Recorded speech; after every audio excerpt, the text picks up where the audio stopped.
నమస్కారం. ఈటీవీ 360కి స్వాగతం. ముందుగా ప్రధానాంశాలు. కేంద్ర మంత్రివర్గ పునర్వ్యవస్థీకరణకు మోదీ సన్నాహాలు. రాష్ట్రపతితో భేటీ. ధర్మేంద్ర ప్రధాన్ సహా పలువురిపై వేటుపడే అవకాశం. ఢిల్లీలో కేంద్ర మంత్రులతో తుమ్మల ఉత్తమ్ సమావేశం. రాష్ట్ర అంచనాలకు సమానంగా ధాన్యం కొనాలని విజ్ఞప్తి.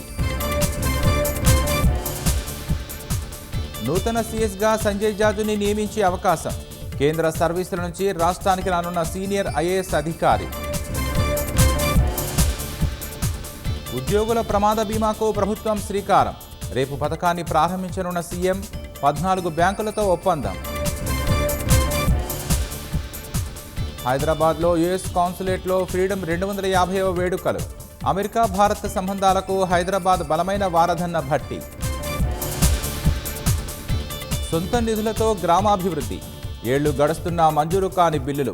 అప్పుల్లో కూరుకుపోయి మాజీ సర్పంచుల బలవన్మరణాలు. బెంగళూరులో తల్లిదండ్రులు చెల్లిని చంపిన యువతి. ప్రేమకు అడ్డొస్తున్నారని ప్రియుడితో కలిసి ఘాతుకం. ఇరాన్పై సైనిక చర్యలను నిరోధించే తీర్మానానికి అమెరికా సెనెట్ ఆమోదం. ప్రతిపక్ష డెమోక్రాట్లతో చేతులు కలిపిన 4 రిపబ్లికన్లు.